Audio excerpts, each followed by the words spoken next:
प्रिय विद्यार्थियों, जैसा कि आप सभी 24 मार्च को हिंदी विषय की बोर्ड परीक्षा देने जा रहे हैं। हिंदी विषय की परीक्षा देते समय हमारे मन में हमेशा ये ख्याल होता है कि किस प्रकार से हम पूरे अंक प्राप्त करें। तो आप यहाँ देख पा रहे हैं कि इस छात्र ने पूरे 80 में से 80 अंक प्राप्त करे हैं और यह है वर्ष 2022 की। इसी के साथ मैं आपके लिए दूसरे छात्र की उत्तर पुस्तिका लेकर के आया हूँ, जिन्होंने भी पूरे 80 में से 80 अंक यहाँ पर प्राप्त किए हैं। इन दोनों ही छात्रों की उत्तर पुस्तिकाओं को देख करके आप अंदाज़ा लगा सकेंगे, सीख सकेंगे कि किस प्रकार से हमें कितना तो लिखना चाहिए और दूसरा किस प्रकार से लिखना चाहिए। दोनों महत्वपूर्ण रहते हैं हिंदी भाषा की परीक्षा में। इसी के साथ साथ हम आपके लिए लेकर के आए हैं वर्ष 2022 का बोर्ड परीक्षा पेपर। इस बोर्ड परीक्षा पेपर को आप ये देख करके समझ सकेंगे कि किस प्रकार से वो प्रश्न आए थे और किस प्रकार से उन्होंने उत्तर लिखा था। हाँ, ये आप समय देख करके ना घबराएं, क्योंकि इस बार का समय वो रेगुलर समय है और ये कोरोना काल का समय था जो कम कर दिया गया था। तो आप देख पाएंगे कि पहला प्रश्न उन्होंने 12 प्रश्न है, एक एक अंक के जो पैसेज दिया गया है, गद्यांश में से दिया गया है पैसेज। इस पैसेज के अंदर ये टोटल वो 6 क्वेश्चन है और यहाँ पर हम देखेंगे कि इन्होंने आंसर किस प्रकार से किया है। फिर इन्होंने ये पद्यांश है, पद्यांश के अंदर भी 7 से लेकर के 12 तक के क्वेश्चन है। इस प्रकार से हमने देखा कि 12 अंकों के क्वेश्चन है, 12 अंक के क्वेश्चन है, एक नंबर का एक प्रश्न है। अब हम देखेंगे इन्होंने उत्तर प्रकार से किया है। तो हम यहाँ देख पाएंगे कि पहली जो मेरिट कॉपी में जो इन्होंने 80 में से 80 अंक प्राप्त किए हैं, इन्होंने क्या किया है कि हर प्रश्न का वो विकल्प जो ऑप्शन है वो लिखा है, ऑप्शन के बाद उसका आंसर लिखा है। इन्होंने बीच में पंक्तियाँ छोड़ी हुई हैं और इस प्रकार से इन्होंने पूरे 12 प्रश्नों का उत्तर दिया है और उनको 12 में से 12 अंक प्राप्त किए हैं। दूसरी कॉपी जो हम यहाँ देखने जा रहे हैं, उस दूसरी कॉपी में आप देखिए कि इन्होंने एक टेबल बना करके इनका आंसर दिया है 12। तो इन दोनों को देख करके हम समझ सकते हैं कि आंसर जो हमारा मुख्य वो उसका ऑप्शन वो इम्पोर्टेंट है। आप चाहें तो इस प्रकार से लिख सकते हैं, चाहें तो इस प्रकार से लिख सकते हैं। मेरी राय में आप इस प्रकार से लिखें तो ज़्यादा अच्छा रहेगा। फिर हम क्वेश्चन नंबर अगला देखते हैं। तो अगले क्वेश्चन में पिछले वर्ष जो उन्होंने पूछा था, वो पूछा था रिक्त स्थान थे और ये 6 रिक्त स्थान आए हैं, एक एक अंकों के 6 रिक्त स्थान दिए गए थे। तो कई बार हम सोचते हैं कि हमें पूरा प्रश्न लिखना चाहिए, क्या करना चाहिए, क्या नहीं करना चाहिए। तो हम इनकी मेरिट कॉपी देख के जान लेते हैं। इन्होंने वो अपना आंसर देखिए, इन्होंने अपना आंसर हाईलाइट कर दिया है, ब्लैक पेन से इन्होंने लिख रखा है। तो इन्होंने 6 प्रश्नों के आंसर पूरे इनको फिलअप करके दिया है और इन्होंने स्पष्ट कर दिया है कि ये आंसर वो बिल्कुल अलग अलग हैं। अब इन्होंने अगर हम देखें तो इन्होंने भी 6 जो प्रश्नों के उत्तर दिए हैं, लेकिन इन्होंने अपना वो अलग अलग दिया है और इसको भी इन्होंने पूरा सही माना है और 6 के 6 अंक प्राप्त किए हैं। तो आपका कन्फ्यूजन दूर हो गया होगा कि किस प्रकार से अपन को लिखना चाहिए, किस प्रकार से अपन को नहीं लिखना चाहिए। आपका इस शंका का समाधान यहाँ पर शायद हो गया होगा। इसके बाद हम अगले प्रश्न पर चलते हैं। क्वेश्चन नंबर 3 में यहाँ पर पूछा गया है कि पारिभाषिक शब्दों के अर्थ लिखिए। फिर मतलब अति लघुतरात्मक प्रश्न यहाँ पर दिए गए हैं और ये कुल 11 अंकों के थे उस समय पर। तो इन्होंने बहुत ही छोटे छोटे पूछे गए हैं, जैसे माधवी वर्मा का जन्म कब हुआ, कहाँ हुआ, उनकी 2 रचनाओं के नाम लिखिए, अकेले रहना क्यों अच्छा लगता था। अब हम देखेंगे कि इन्होंने किस प्रकार से तीसरे प्रश्न को आंसर वो किया है। तो देखिए, इन्होंने जो पारिभाषिक शब्द पूछे थे उनका अर्थ लिखा है। फिर इंटरनेट पत्रकारिता की परिभाषा लिखी है। भक्तिन का वास्तविक मलान लक्ष्मण था। बिल्कुल आप देख रहे हैं कि हस्तलेखन इनका किस प्रकार से, इनका स्पष्ट हस्तलेखन है। तो इनके जो आंसर हैं उन्होंने बीच बीच में लाइन छोड़ रखी है और सीधा इन्होंने आंसर वो किया है। ये 11 अंकों के 11 प्रश्न थे, इन्होंने इस तरह लिख रखा है। अब हम दूसरी कॉपी में देखने जा रहे हैं कि उन्होंने कैसा काम किया है। तो देखिए, इन्होंने फिर ऐसा लिखा है। इन्होंने भी अपना कार्य वो बड़ी साफ सफाई से, देखिए पूरा वाक्य में देने के बजाय इन्होंने सिर्फ इतना लिखा लक्ष्मीन या लक्ष्मी। तो इनको भी पूरा अंक प्राप्त हुआ है, उनको भी पूरा अंक प्राप्त हुआ था। तो कहने का तात्पर्य है कि हम अपने स्वविवेक से इनको कर सकते हैं। इन्होंने शॉर्ट आंसर यहाँ लिखा है, इसमें पूरा अंक मिला है। तो इन्होंने भी 11 में से 11 अंक वो प्राप्त किए हैं। खंड ब है। खंड ब वो 18 अंकों का रहेगा। इसके अंदर पिछली बार 4 से लेकर के 12 प्रश्न दिए गए थे और ये लघुतरात्मक प्रश्न है, 40 शब्दों में पूछे गए थे। जैसा कि पहला है, मुद्रित माध्यम में लेखन के लिए किन बातों का ध्यान रखना चाहिए। अब हम देखते हैं इन्होंने चौथे प्रश्न का आंसर कैसे किया है। तो निम्न बात ध्यान रखना चाहिए। इन्होंने फिर पॉइंट टू पॉइंट इन्होंने अपना आंसर 4 पॉइंट दे करके यहाँ पर करा है। हम दूसरी मेरिट कॉपी में देखते हैं इन्होंने कैसा किया है। तो इन्होंने भी पूरे 4 पॉइंट वो चारों पॉइंट लिख करके और पूरा अपना आंसर वो किया है। तो इस प्रकार से दूसरे प्रश्नों के उत्तर भी इन्होंने अगर अपन देखेंगे तो इन्होंने जो है वो पॉइंट टू पॉइंट उत्तर देने की ज़्यादा कोशिश करी है। जैसे गृह कार्य लिख करने के 5 वाक्य लिखिए, तो इन्होंने पूरा पॉइंट टू पॉइंट चलने की पूरी कोशिश यहाँ पर करी हुई है।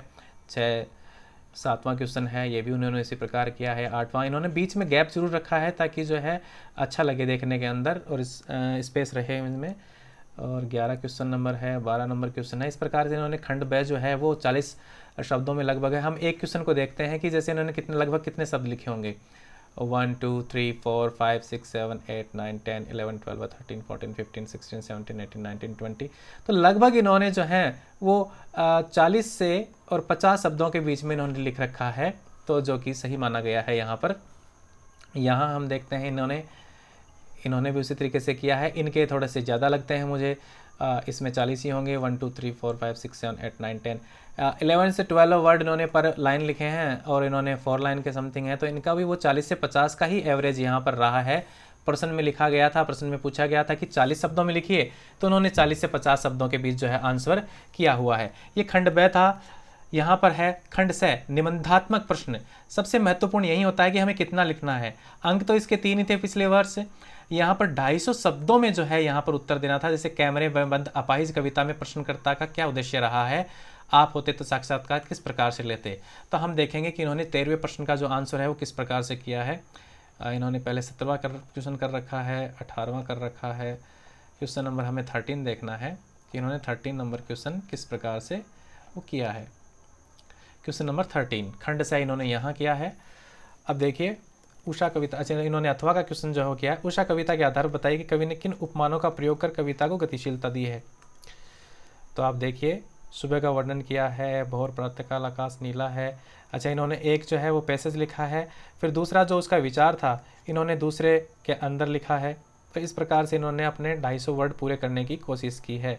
हम कई बार 2-2 पेज 3-3 पेज तक चले जाते हैं जैसा कि आप देख सकते हैं, लेकिन यहाँ इन्होंने एक पेज में पूरा करने की पूरा प्रयास किया है। हम दूसरी मिनट में कॉपी में देखते हैं कि जो है वो क्वेश्चन नंबर 13 किस प्रकार से किया है। इन्होंने कैमरे में बंद अपाहिज वाला किया है। देखिए इन्होंने भी क्या किया है कि अपनी जो मेन इसकी प्रस्तावना है एक प्रश्न की शुरुआत ही है जो अलग पैसेज में लिखा है, फिर उन्होंने सेकंड पैसेज करा है। इस प्रकार से इन्होंने 2 पैसेज के अंदर उसका आंसर किया और इनको पूरे अंक यहाँ पर प्राप्त हुए हैं।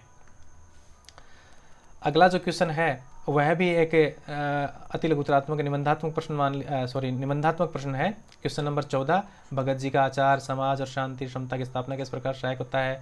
फिर 15 नंबर है सिल्वर वेडिंग कहानी में यशोधर बाबू और उसकी पत्नी के बीच अंतर स्पष्ट कीजिए। 16वां क्वेश्चन है हरिवंश राय बच्चन की कवि का परिचय कीजिए। तो हम यहाँ देख रहे हैं क्वेश्चन नंबर 14। इन्होंने देखिए इन्होंने क्या किया है कि जैसे एक प्रश्न के अंदर 2 विचार हैं, 2 बातें आ रही हैं, 2 कथन आ रहे हैं, तो इन्होंने अलग अलग पैसेज के अंदर उनको वर्णित किया है। यहाँ हम इनका 14वां क्वेश्चन इनका देखते हैं। इन्होंने भी वही काम किया है। देखिए इन्होंने पूरा एक साथ नहीं लिखा है, इन्होंने जो विचार हैं उनको अलग अलग प्रकार से यहाँ पर स्पष्ट करने की कोशिश की है। 15वां प्रश्न भी हम देखेंगे तो इन्होंने भी इसमें भी विचार स्पष्ट अलग अलग प्रकार से किए हैं। हरिवंश राय बच्चन जी की बात करेंगे तो देखिए इन्होंने इसके अंदर भी है और इनके निधन के लाइन जो है इन्होंने अलग लिखी है। तो अब इस मेरिटोपी के अंदर देखते हैं कि इन्होंने कैसा किया था। तो जूझ कहानी के देखिए इन्होंने जो है एक प्रकार से पैराग्राफ में बांधा है, उत्तर को जो है वो पैराग्राफ में बांध करके लिखा है। इन्होंने का लिखने का तरीका बिल्कुल अलग देखिए। हरिवंश राय बच्चन का है जन्म स्थान मृत्यु है वगैरह वगैरह है। तो लेखन सुंदर होने का स्पष्ट यहाँ हम देख पा रहे हैं कि सुंदर का मतलब है कि वो स्पष्ट दिखाई देना चाहिए। इन्होंने विशेष और लिखा है पूरा इस तरीके से इन्होंने किया है। प्रश्न संख्या 17 हम यहाँ देख पा रहे हैं कि इन्होंने सह प्रसंग जो है व्याख्या करने के लिए कहा है, अथवा में भी व्याख्या दी गई है। तो प्रश्न संख्या 17 जो है हम यहाँ की है। इन्होंने हम यहाँ देखेंगे कि इन्होंने जो है वो प्रश्न 17 हम देख पा रहे हैं कि यहाँ पर इन्होंने व्याख्या पूछी है कि सह प्रसंग व्याख्या कीजिए। तो हम यहाँ पर इसकी व्याख्या देखने जा रहे हैं। इन्होंने अंकित किया है कि कौन सा ये पद्यांश गद्यांश या पद्यांश कर रहे हैं। प्रसंग लिखा है, प्रसंग लिख करके जो है ये संदर्भ हो गया, यहाँ प्रसंग एक प्रकार से है और ये व्याख्या जो है इन्होंने लिखी है। कवि कहते हैं कि जो भी आप देख पा रहे होंगे कि किस प्रकार की अशुद्धियाँ या शुद्धियाँ इन्होंने रखी हैं, फिर भी जो है इन्होंने विशेष जरूर लिखा है। इन्होंने इस कॉपी में देख लेते हैं 17 नंबर संदर्भ लिखा है इन्होंने। संदर्भ के बाद इन्होंने प्रसंग लिखा है यहाँ पर और फिर उन्होंने यहाँ पर व्याख्या करी है। स्पष्ट अक्षरों के शब्दों में जो है व्याख्या लिखी है और विशेष लिखना इन्होंने किसी ने भी भूला नहीं है। क्वेश्चन नंबर 18 हम देखेंगे। क्वेश्चन नंबर 18 जो है गद्यांश की व्याख्या है। गद्यांश दिया गया है, 6 नंबर का गद्यांश था। अब देख पाएंगे कि हम 18 नंबर इन्होंने कैसे किया है, वही इन्होंने मेंशन किया है कौन सा कर रहे हैं, फिर प्रसंग इन्होंने लिखा है और इन्होंने व्याख्या लिखी है। दूसरी मेरिट कॉपी में हम देखेंगे कि इनका वही तरीका है, इन्होंने संदर्भ लिखा है, इन्होंने प्रसंग लिखा है, फिर उन्होंने व्याख्या लिखी है। अंक दोनों को समान ही मिले हैं। आप जो है अपना तरीका ज़रूर अपनाइएगा। और इस प्रकार से देखिए संदर्भ और प्रसंग का अलग अलग अंक होते हैं। 2 नंबर जो है संदर्भ प्रसंग के हैं और 4 नंबर जो व्याख्या के, इनको पूरे अंक मिले हैं। क्वेश्चन नंबर 19 हम देखेंगे कि अपने खेल के विद्यालय के लिए खेलकूद कराने निविदा तैयार करनी थी और दूसरा जो था वो 10वीं और 12वीं बोर्ड की परीक्षा तिथि परिवर्तन की विज्ञप्ति तैयार कीजिए। तो विज्ञप्ति और निविदा 2 प्रश्न पूछे गए थे। देखते हैं इन्होंने कौन सा किया है। क्वेश्चन नंबर 19 इन्होंने जो है वो विज्ञप्ति जारी करी है इन्होंने। तो विज्ञप्ति इन्होंने इस प्रकार से ऊपर बोर्ड का नाम मेंशन किया है, एक पत्र क्रमांक हो गए, दिनांक हो गई है और फिर यहाँ पर इन्होंने दिया है 19 नंबर। इनका देख लेते हैं 19 नंबर। तो अच्छा, इस प्रकार से इन्होंने जो है एक विज्ञप्ति का प्रॉपर फॉर्मेट इन्होंने दे रखा है, दिनांक दे रखी है इन्होंने विज्ञप्ति, और इनको जो है अंक मिले हैं।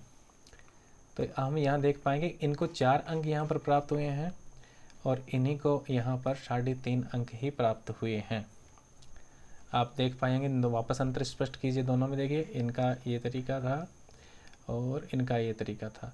ये विक्षक पर भी निर्भर करता है कि विक्षक जो है वो किस प्रकार से आपकी उत्तर पुस्तिका को जांच करता है। प्रश्न संख्या 20 जो अंतिम प्रश्न है, एक निबंध इन्होंने पूछा है। ये महत्वपूर्ण बात है। निबंध हमेशा हमारी प्रॉब्लम रहती है कि निबंध को कैसे लिखें। निबंध ही होता है, ये 5 अंकों का प्रश्न है और 300 शब्दों में करना होता है। हमसे ज़्यादा समय कई बार इस पर खर्च कर देते हैं। इंटरनेट की आवश्यकता, राजस्थान की संस्कृति, बेटी बचाओ, बढ़ती हुई महंगाई। अब हम देखते हैं कि इन्होंने निबंध कैसे किया है। तो इन्होंने बेटी बचाओ बेटी पढ़ाओ किया है। पहला इन्होंने प्रस्तावना लिखी है। आज हमारे देश की अधिकांश लड़कियां निरक्षर हैं। देखिए यहाँ पर अशुद्धि थी लेकिन फिर भी इनका सही माना गया है, ऐसा कुछ नहीं है। फिर दूसरा, अभियान की शुरुआत कब हुई। भाई बेटी बचाओ बेटी पढ़ाओ अभियान की शुरुआत कब हुई थी, ये अभियान की शुरुआत की बात कर दी है। इनमें क्या क्या सुविधाएं बच्चियों को दी गई हैं, अगला पॉइंट इन्होंने लिखा है। सरकार द्वारा क्या क्या कदम उठाए गए, इन्होंने ये लिखा है। सरकार ने विभिन्न कार्यक्रमों के तहत बालिका शिक्षा को बढ़ावा दे रही है, जबकि दे रही है होना चाहिए था, लेकिन फिर भी सही है। अनुच्छेद देखो, इनको अंक जो मिले हैं वो इनके हैं कि इन्होंने पॉइंट उन्होंने अच्छे दे रखे हैं। स्लोगन इन्होंने यहाँ पर कुछ दिया है। फिर उपसंहार, फिर देखिए इन्होंने जो है कुछ उक्तियाँ यहाँ पर लिख रखी हैं। अब इनका 19 नंबर हम देखते हैं, 20 नंबर। बढ़ती महंगाई इन्होंने अलग लिखा है।